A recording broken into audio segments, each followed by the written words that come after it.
Sauced Hockey Podcast. I'm David. And I'm Charlie. And it's good to be with you on this Sunday.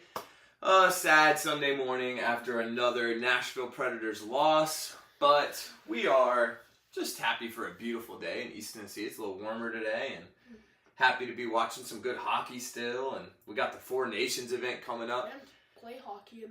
Yeah, we were outside playing hockey in the beautiful weather today. So, Charlie, what do we have on the show today? We're going to talk about even more huge NHL trades. After that Rantanen trade, we're not done with the trades. No. And then we're gonna recap the last couple Preds games who are on a 4-game losing streak now after their season-high 5-game winning streak. So the uncertainty of who the Nashville Predators are continues. Are we just going to flop and go for the number 1 draft pick now? Or do we have a little left to push for the playoffs? We'll talk about that and the chances of both. And then we're going to do our featured card. Featured card of the day. I got mine ready. Got yours? Yeah. And then hang out on Twitch, and we'll finish going around the league, just catching up with scores and standings and highlights and things like that. So Let's start with trades since our last episode, which was 1 week ago, right? Yeah, pretty much, yeah. We talked about, that was when the Martin H's trade had happened, right? Yeah. A few days later, on January 30th, the Calgary Flames and the Philadelphia Flyers had a pretty big trade, which now is not so big considering some of the other things that have happened since. But what happened in that one? The Calgary Flames acquired from the Philadelphia Flyers Joel Farabee and Morgan Frost, those are both young guys. Both of them are like 25 or younger, I think. Okay. But playing really well, right? Yeah, they are really good youngsters. I remember there was one part last season where Joel Farabee had like a little tear he was going on. Mm-hmm. And it was, and he was pretty fun. He's pretty fun sometimes to watch with the puck. Yeah, exciting. And in return, the Flyers receive Andrei Kuzmenko and Jacob Pelletier,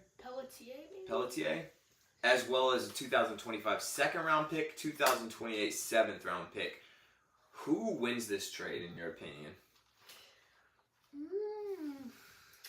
Kind of tough, right? I think the Flames maybe won the trade by getting Farabee. Okay. And Frost. Kuzmenko isn't really doing that much this season, but we do know he can do good because right. In like the last 3 games of last season, Kuzmenko got a hat trick and like a total of like 6 goals and like. I was trying to remember why I remembered his name, and I think that's what it was. I think at the end of last year we were like, "Whoa, who is this kid?"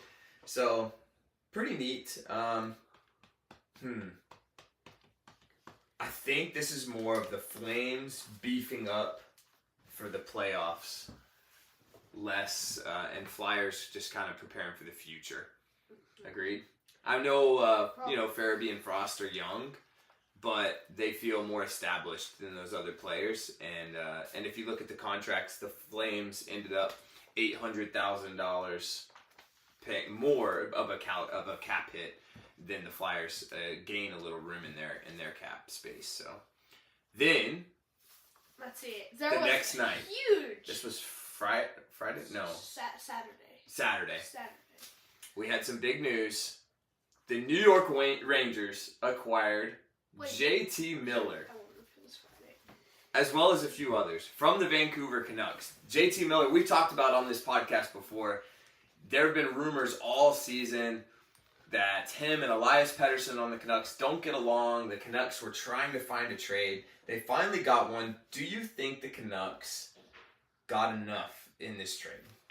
Who'd they get first off? So, the New York Rangers acquired JT Miller, the big one obviously in this trade, Eric Brandstrom, and Jackson Dorrington, who I don't know anything about. Yeah, must be a prospector.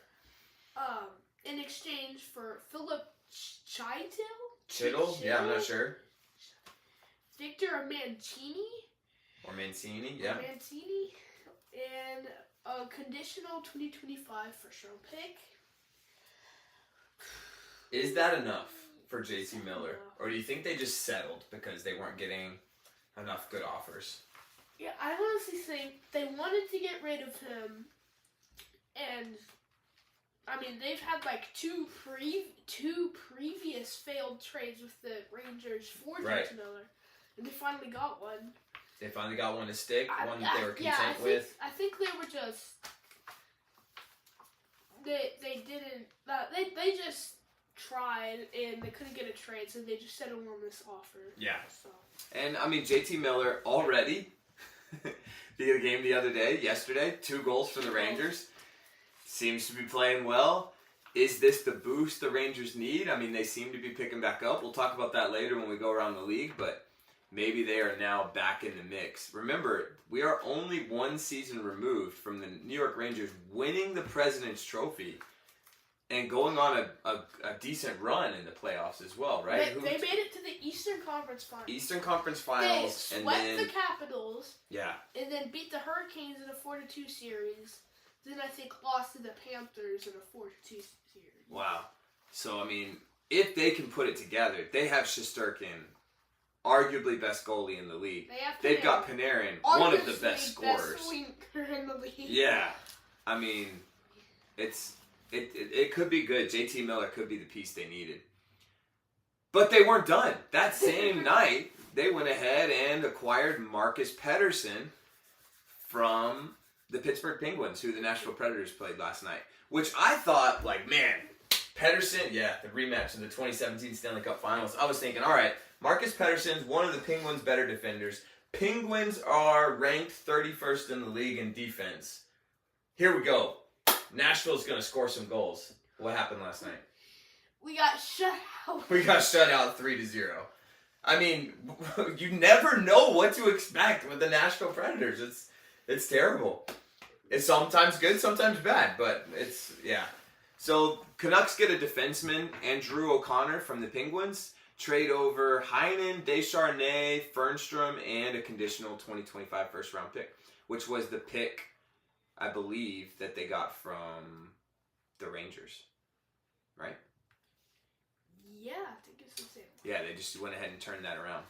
Then, the next day, somebody we really enjoy watching. What happened, Charlie? Former Nashville Predator, Mikael Granlund, and teammate his teammate Cody Ceci from the Sharks went over to the Stars, the Dallas Stars. Oh, division rival, Dallas Stars, who are already a super deep team. I think he's probably happy to be on a cup contender, like a solid cup contender. He's got a chance to make another run. Granlund's getting older.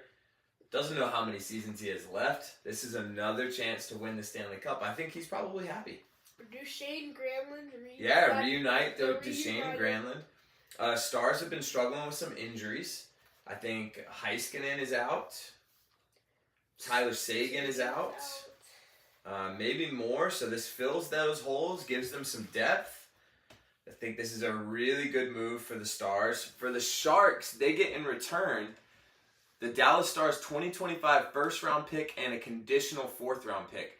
That first-round pick is big, but the Sharks are already a pretty talented young team. I know they need more pieces, so this is going to help them get more pieces.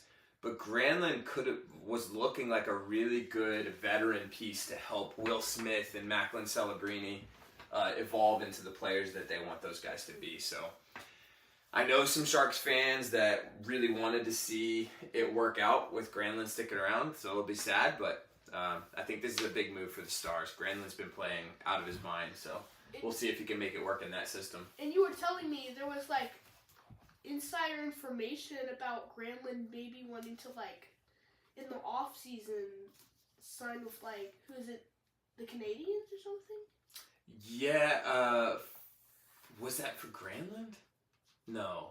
I think that's what you told No, it was for Rantanen.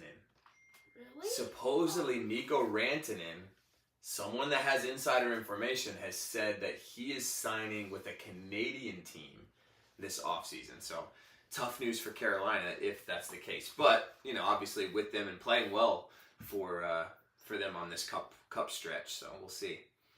Okay, well that's it for the trades around the league so far. Obviously, teams aren't waiting for the deadline. These are some of the top names that people were throwing around, and some names that people weren't throwing around, but have already been traded before the Four Nations break coming up next week. So that's big. Let's switch it over to discussing our Nashville Predators.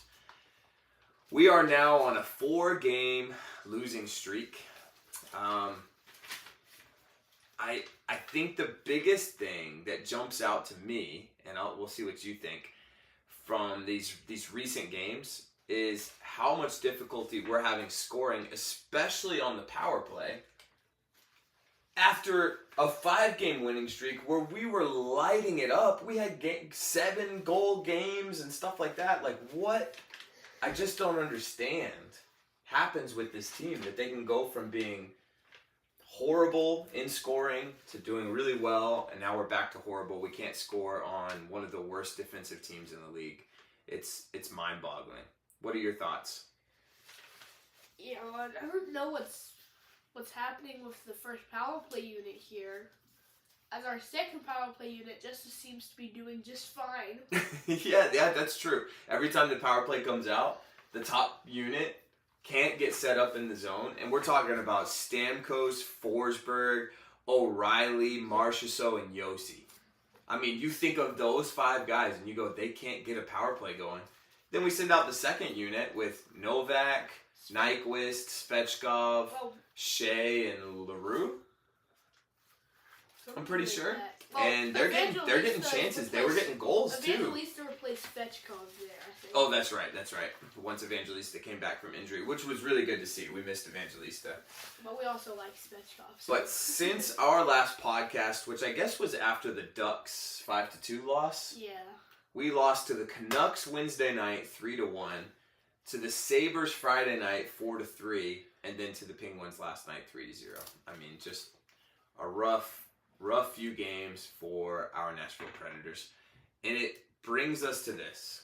We saw after last night's loss, our chances of making it into the playoffs from a statistical point of view are now the lowest that they've been the entire season. We are at, I think it was a 1.7% chance of making it into the playoffs. 1%. There is hope still there. Are you hanging on to hope? I don't know. I honestly don't know how to take this. Yeah, it's really tough to decide.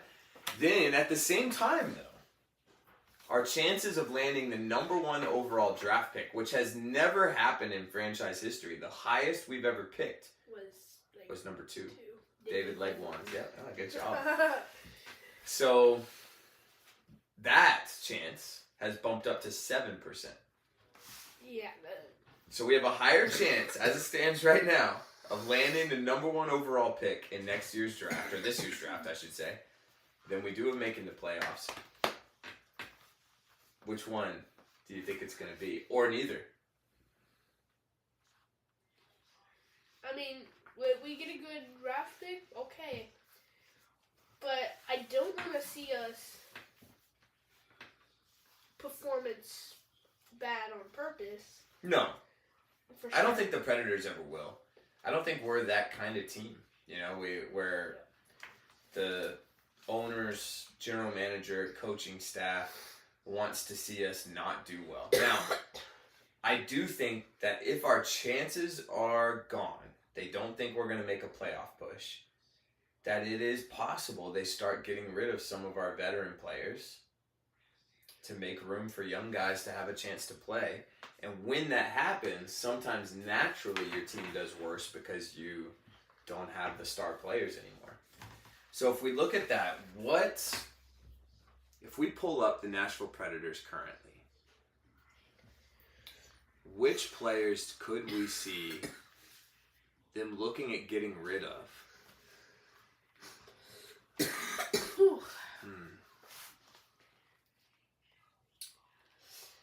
mean, oh. Yeah, so right here. I don't know who we might get rid of here. Yeah, this is tough. On forwards, we've got Forsberg, year 3 of 8 on his contract, making 8.5. I don't think they touch Forsberg. They're not going to touch our Forsberg. Star talent. He's sticking around forever. Right. Stamkos, at 34 years old, is in year 1 of a 4-year deal. Same for Marchessault at 33 years old, year 1 in a 5-year deal. Evangelista, end of his deal, restricted free agent this year. So that's impossible. But young player for us, I don't know why you get rid of him. It doesn't do that much for your cap space. Ryan O'Reilly is one people have mentioned. Unrestricted free agent. He's got 2 more years in his contract. I would be so sad to see O'Reilly go. But that would free up $4.5 million of cap space. I don't know. To me, like $4.5 million. I think O'Reilly performs up to that still. The question then for them is just like, is it worth keeping him if we think we're going to go through a little rebuild period? Do they want O'Reilly to stick around and be a part of that, or do they want to go ahead and get rid of him and clear up space for new guys? That's tough to say. I'd be so sad to see O'Reilly go. Nyquist is another one. He's unrestricted this year. That one, I could easily see them giving to some team that's going to make a push that wants another winger that can score. He's 34, but still playing well. He's coming off a career year last year. I could see us trading Nyquist away for something. Yeah. You agree? I don't know what we get back from him. I do agree. I think he could end up going sometime. Novak. There could be some trade deadline move or something. Yeah. Novak, some players have been calling to be traded, or some fans. Makes $3.5 million in year 1 though of a 3-year deal. You know, we just re-signed him. I don't know. He started off not doing well. Lately, he seems like one of our best players. Tough to say. Exciting though about Svechkov, LaRue. Those guys doing incredible. Young players. Both of them are only 20 years old. So that's going to be part of the future, I would imagine. Cole Smith, Michael McCarron, Colton Sissons, none of them make that much money. I don't think there's going to be teams that interested in any of those players, and they do such a good job on our 4th line as the forecheck, hard-hitting line. That's it for offense. So, I mean, the ones that jump out really to me are O'Reilly and Nyquist as the most likely. I don't think they could get a team to take Stamkos or Marchessault with those contracts, but, you know, it's possible. You go down to defense. I mean, the contract on here that jumps out that I would like to get rid of the most. Let me share the screen with our viewers. Team to take Stamkos. You look at this and you go, okay, with those contracts, of these contracts here, which one of these do you not want on your roster anymore? You go down to Yossi at $9 million. Luke Shin at 2.75. I mean, Brady contract at $7 million. That jumps out that I would like to get rid of. Willsby at 7.75, and Justin Barron with our viewers. I mean, to me, this is the obvious pick. Look at this, and you go, okay, of these contracts here. Which one of these do you not want on your roster? And you go down to Yossi at 9.7. Luke Shin at 2.75. He's just not playing. Brady's contract $7 million. That jumps out that I would like to get rid of. Willsby at 7.75, and Justin Barron with our viewers. I mean, to me, this is the obvious pick. Look at this, and you go, okay. So if we go into these contract period, which one of these do you not want on your roster? Now, go down to Yossi at 9.7. Luke Shin at 2.75. Not playing. Brady's contract $7 million. That jumps out that I would like to get rid of. Willsby at 7.75. Guys playing for Milwaukee. I mean, to me, this is the obvious pick. Look at this, and you go, okay. So if we go into these contract period, which one of these do you not want to see? Now, go down to Yossi at 9.7. Luke Shin at 2.75. Not playing. Brady's contract $7 million. That jumps out that I would like to get rid of. Willsby at 7.75. Guys playing for Milwaukee. Oilers, Miguel Martinez. This is the obvious pick. Look at this. Okay, one of these which one of these do you not want to see? No, that is the conclusion. If you're a Nashville fan, is we have some young talent coming up through our system to look forward to watching play in Nashville. It's just we didn't think we would be here when we signed those players this past summer. It looked like these next 2 years were going to be Stanley Cup pushes, and it's just not what it's turning out to be. Now, I'm not giving up hope.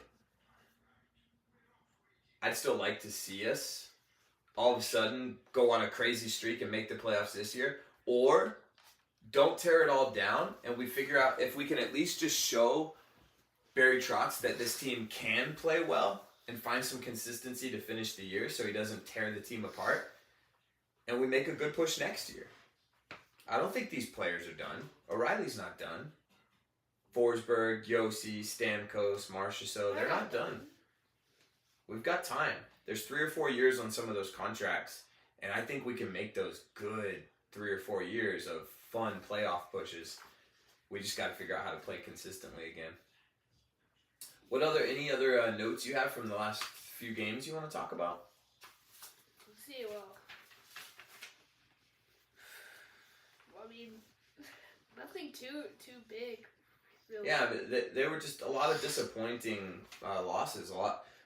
We were playing really well in a few of those games. The Canucks game was just a big reminder of the playoffs last year. I think we outplayed the Canucks for most of the game and lost.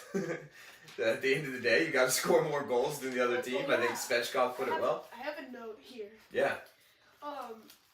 In our little break in between our last episode and now, the Nashville Predators quarter century team has been released. True. We didn't talk about that. Yes. So if you haven't seen, I'll pull it up. Charlie, tell them what do you think of the team's release? So, well, first of all, if you don't know, the quarter century team is something that NHL's been releasing every day for every single team. They're it's basically their first All-Star team and second All-Star team since the year 2000, and a couple days they've been releasing every day. For every single team, and it's basically their first All-Star team, the second All-Star team of I think everyone since 2000. Yeah, I agree. I think you look at this first team. We've got Mike Fisher, Philip Forsberg, Paul Kariya, Roman Yossi, Shea Weber, Pekka Rinne, which Yossi Weber Rinne, that was like a guarantee. Those three. Oh yeah, and Forsberg for sure. But the Yossi Weber Rinne before Forsberg ever came around, I agree. I think you look at this first triangle. We got Mike Defenseman and a goalie. Philip Forsberg for many years of Roman Yossi, Shea Weber. Not being Yossi Weber Rinne, that was like that trio on defense. Kept us alive, got us into playoffs. Oh yeah, and Forsberg. They weren't driving. Then we started to add Yossi Weber Rinne before Forsberg ever came around. I agree. I think it's actually first triangle. We got Mike Defenseman. I think this makes Philip Forsberg. Mike Fisher was many years of Roman Yossi. Shea Weber is on there. Not being Yossi Weber Rinne, that was like that trio on really the best years. Kept us alive, got us into playoffs. Oh yeah, and so they were driving. Then we started to add Yossi Weber Rinne before Forsberg. I agree. I think it's actually first triangle. Mike Fisher. I think this makes Philip Forsberg. Mike Fisher was many years of Roman Yossi. Shea Weber is on there. Not being Yossi Weber Rinne, that was like that trio on really the best years. Kept those alive, got us into playoffs. Oh yeah, they were driving.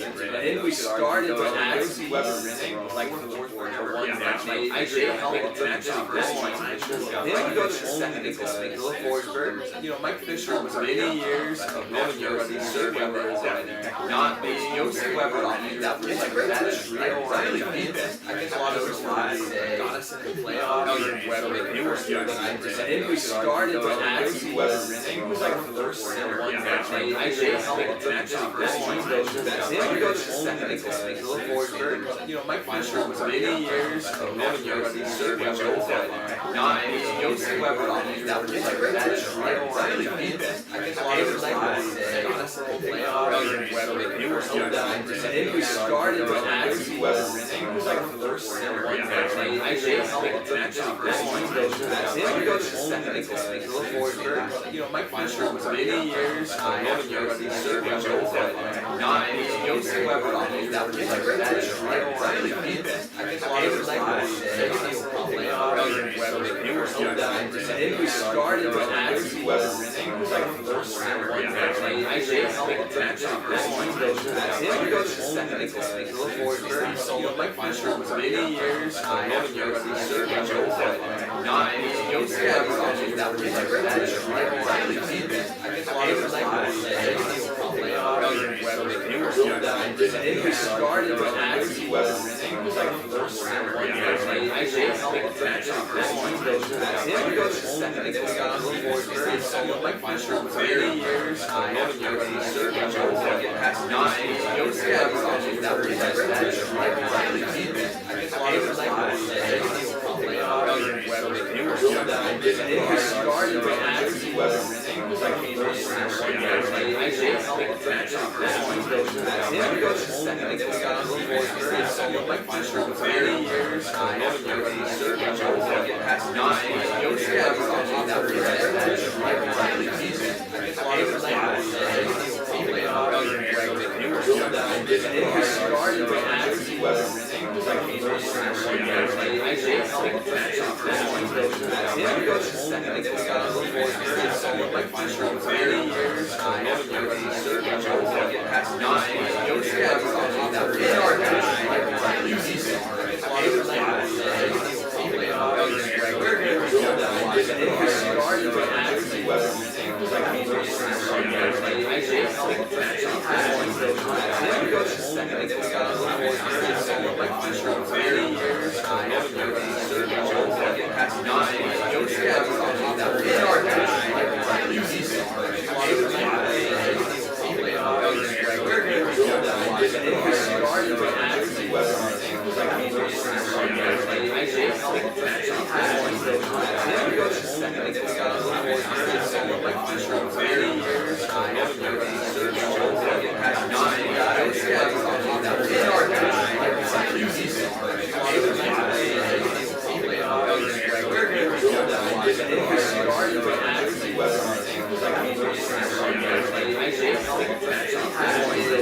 then we go to Forsberg.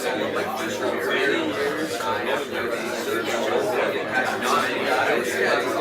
In our easy star. It was good. And then we started with Yossi Weber. He was like the first center one match. I helped actually then we go to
Okay. Get to this. Let's see what we got. Who goes first? I think it's you. Okay, it's me. What you got? Instead of doing someone based off of the game, I'm doing like a cool card that I pulled recently. Okay. And I put this card in a hard sleeve. Okay. And a sleeve. Oh, double whammy. Keeping it super safe. Guys, it's supposed to be a really good card. The anticipation is killing me. It's from the new set. The new set. It's a Young Guns full art Young Guns. Young Guns full art. Okay. It's Patrice Bergeron. It's oh like a man, Patrice Bergeron is one of my all-time favorite Boston Bruins and players in general. What a cool card! Can I hold it? Yes, you can hold it. Man, this is a good one. I really think they should just rename the Selke Trophy the Bergeron Trophy because he's just such a legend. One of the best two-way forwards of all time. Okay, mine is from the same team, believe it or not. Same team. Had a hat trick yesterday in the Boston Bruins game against the New York Rangers. We've got UD Portraits, David Pastrnak. Move it a little bit this way. This way? Yeah. How's that? Yeah, that's good. That's good. From the 24-25 Upper Deck Series 1. Pasta's awesome to watch. The Bruins are my second favorite team behind the Nashville Predators. My dad is from Massachusetts, and I grew up loving the Boston Bruins. So fun to see. Pasta's super fun to watch, and had an up and down season. So cool to see him get a hat trick last night. And that's why I went with that card. Okay.